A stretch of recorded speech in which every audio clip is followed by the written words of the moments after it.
folks. Thanks for tuning in for another Cruise with Smooth. Still heading home. I had to make a pit stop real quick and then called and talked to my wife. She's on day shift. She's heading into work and I'm heading home. I got a couple minutes, so I tell you what, and I'm not saying that everything is, but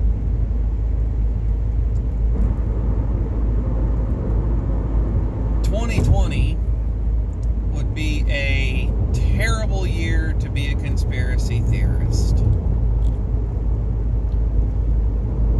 Because there has been evidence that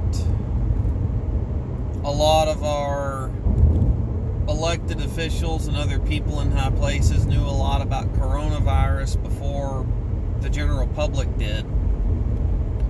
There is a lot of evidence that the riots surrounding George Floyd were staged and instigated by people.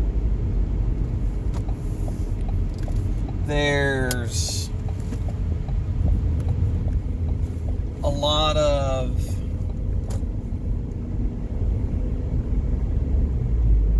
lot of other political things going on constantly.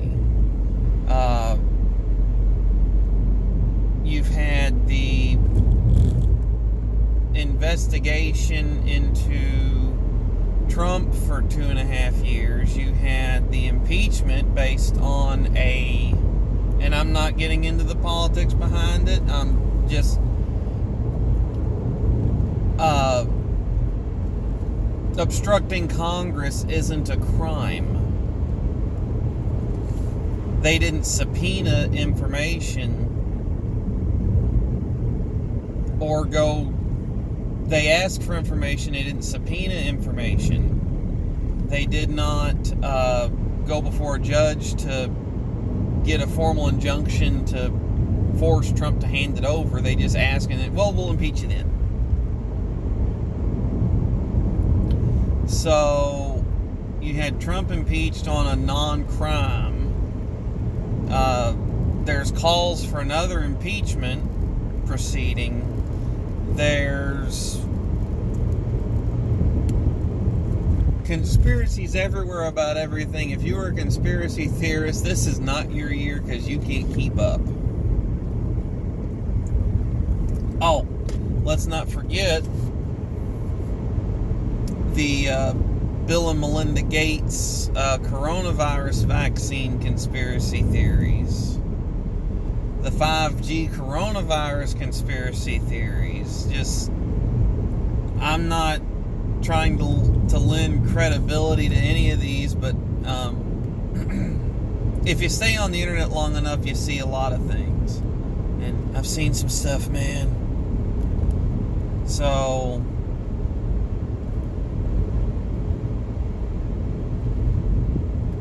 personally, I think all of 2020 is just a conspiracy. I mean,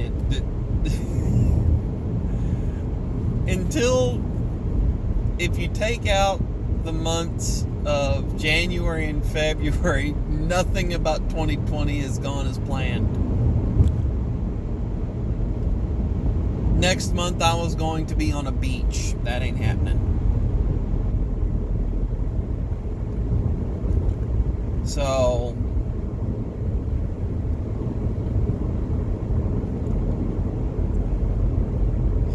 just conspiracies everywhere. And the thing is, okay, our government and organizations have been caught in lies before. So even if there's none of the conspiracies that are floating that you think are possible or plausible,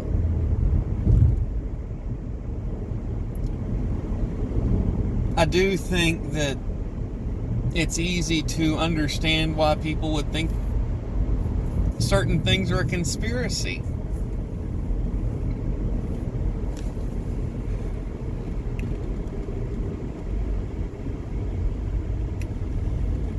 I think that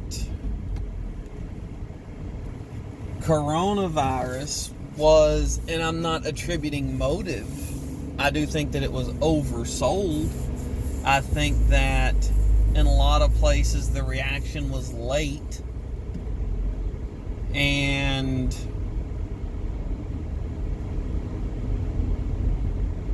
that's what caused a lot of the problems.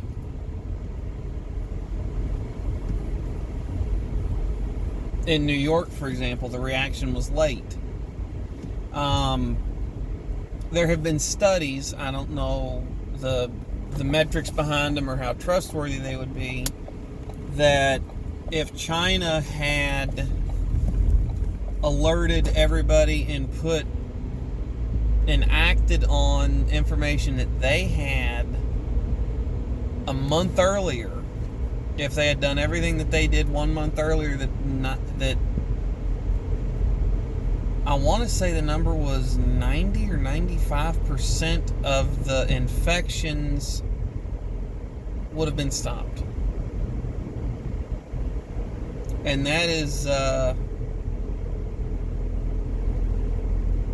amazing. So I think that somewhere there was a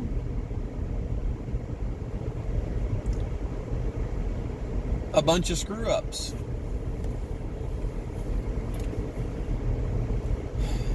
And I think that China was trying to save face through a lot of this. But I also think that the pandemic, by and large, was oversold. I do think that Sweden got a lot more right than we did based on what I know about their infection and death rate from coronavirus. So I think that there were a great many people in the United States hurt from all this that shouldn't have been. I also think that the lockdowns are partly to blame why you're seeing violence in these cities where there have been protests over George Floyd.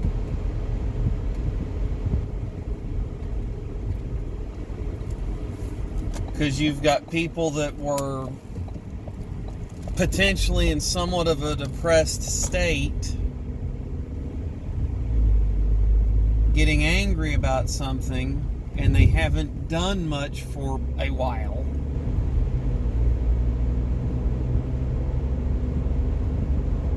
And society was already so in such a state of upheaval anyway due to coronavirus lockdown. It wouldn't have taken much to have pushed it to the point that it was. And also, the majority of the places where you've seen the most violent protests are places where the lockdowns were most extreme. The larger cities have had more violence. As you move out into more rural areas and even just smaller cities, you don't need to the lockdowns and the preventative measures weren't as drastic.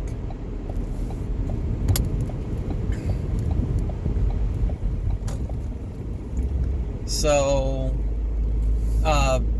as a case in point, that I know of for sure, there have been 3 cities with protests in them in my state. There could be more. There's likely more. It's just ones that I have for sure heard about through news sources and through friends.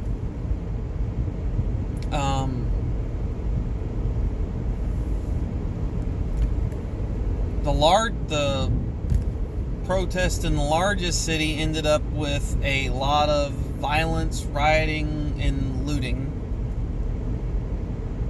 Lots of people being injured. The protests, there were 2 other towns that I know of for sure. They were smaller areas, and one of them I know for sure that the police had cordoned off an area to allow people to walk in the streets near government buildings without impeding traffic, and it was peaceful. No one was injured, no businesses were vandalized, no fires, no violence. So, but due to the fact that it is a smaller area, I want to say it's about a fifth the size of the large city. The measurements put in place to slow and stop the spread of coronavirus weren't as extreme. So I think you had a bunch of people that were ready to pop anyway, and they did. And then there was another one in a very small town, and it was peaceful as well. So I think that has something to do with it, that you made people a ball of nerves staying at home and being uncertain, and then get them irritated and out in the street protesting, and one thing leads to another. And I'll say it again, Officer Derek Chauvin needs to be prosecuted to the full extent of the law. There's actually some stories that I've heard that he and George Floyd may have had previous run-ins with each other.